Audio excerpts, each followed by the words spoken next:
ನಾನೀಗ ಹಾಗಲಕಾಯಿ ಮೊಸರು ಬಜ್ಜಿ ತೋರಿಸ್ತಾ ಇದ್ದೀನಿ. ಒಂದು ಹಾಗಲಕಾಯಲ್ಲಿ ತೋರಿಸ್ತಾ ಇದ್ದೀನಿ.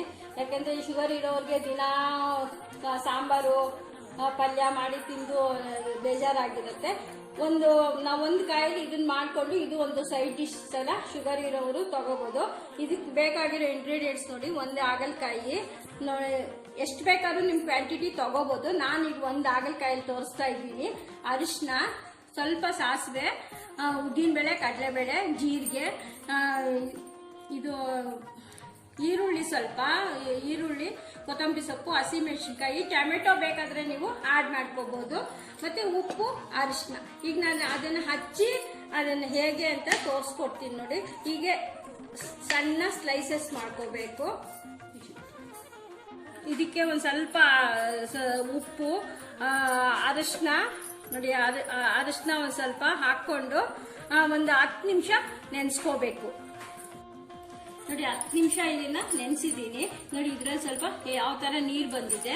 ಉಪ್ಪು ಅರಿಶಿನ ಹಾಕಿ ನೆನೆಸಿದ್ದೆ ನೋಡಿ. ಇದನ್ನ ಚೆನ್ನಾಗಿ ಬಿಗಿಯಾಗಿ ಈ ಥರ ಹಿಂಡ್ಬಿಟ್ಟು ಒಂದು ಪ್ಲೇಟಿಗೆ ತಗೋಬೇಕು.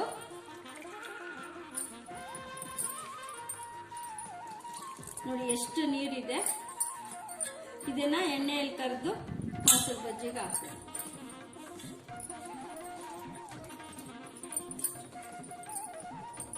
ಯಾವ ಥರ ಕರಿಬೇಕು ಅಂತ ತೋರಿಸ್ತೀನಿ. ನಾನೊಂದು ಚಿಕ್ಕ ಕಪ್ಪು ಮೊಸರು ಬಜ್ಜಿ ತಗೊಂಡಿದ್ದೀನಿ.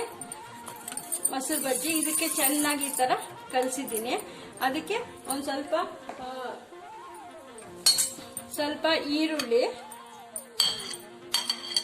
ಹಸಿಮೆಣಸಿನ್ಕಾಯಿ, ಕೊತ್ತಂಬರಿ ಸೊಪ್ಪು ಇಷ್ಟು ಹಾಕಿ, ಸ್ವಲ್ಪ ಉಪ್ಪು ಸ್ವಲ್ಪನೇ ಹಾಕ್ಬೇಕು ನೋಡಿ, ಸ್ವಲ್ಪ ಉಪ್ಪು ಇಷ್ಟು ಹಾಕಿ ಈ ಥರ ಕಲಿಸ್ಬಿಟ್ಟು ಈಗ ಹಾಗಲಕಾಯಿ ಕರೆದು ಅದನ್ನ ಒಗ್ಗರಣೆ ಹಾಕಿ ತೋರಿಸ್ತೀನಿ. ಒಂದು ಈ ಥರ ಫಸ್ಟ್ ಕಲಸು ಇಟ್ಕೊಂಡ್ಬಿಡಿ. ಈಗ ಹಾಗಲಕಾಯಿ ಸ್ವಲ್ಪ ಎಣ್ಣೆ ಹಾಕ್ಕೊಂಡು ಅದ್ರಲ್ಲಿ ಸ್ವಲ್ಪ ಈ ಥರ ಕರಿಬೇಕು.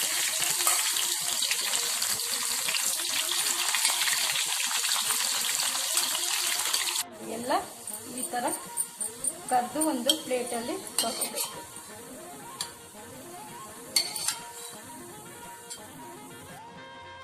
ಇದೇ ಪಾತ್ರೆಯಲ್ಲಿ ಈಗ ಒಗ್ಗರಣೆ ಹಾಕೋತಾ ಇದ್ದೀನಿ. ಸಾಸಿವೆ, ಉದ್ದಿನಬೇಳೆ, ಕಡಲೆಬೇಳೆ, ಜೀರಿಗೆ,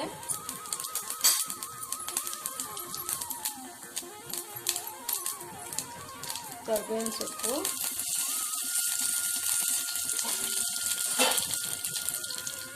ಒಂದು ಸಣ್ಣ ಒಣಮೆಣಸಿನ್ಕಾಯಿ,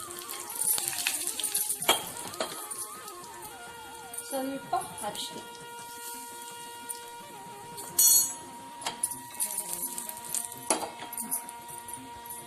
ಈ ಒಗ್ಗರಣೆನ ಈಗ ಮೊಸರಿಗೆ ಹಾಕೋತಾ ಇದ್ದೀನಿ. ಈ ಒಗ್ಗರಣೆನ ಈಗ ಮೊಸರಿಗೆ ಹಾಕೋತಾ ಇದ್ದೀನಿ.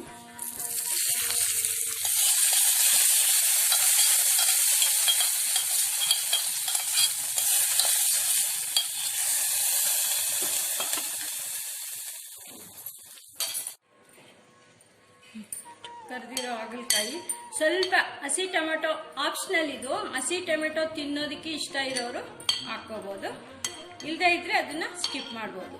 ಇದು ತುಂಬಾನೇ ಹೆಲ್ತಿ, ಶುಗರ್ ಇರೋರಿಗೆ ಎಲ್ಲರೂ ತಿನ್ಬೋದು. ಒಟ್ಟಿನ ಇದು ಒಂದು ವೆರೈಟಿ ಥರ ನೀವು ಮೀಲಲ್ಲಿ ಆ್ಯಡ್ ಮಾಡಿಕೊಂಡ್ರೆ ಒಳ್ಳೆ ಹೆಲ್ತಿ ಫುಡ್ಡು.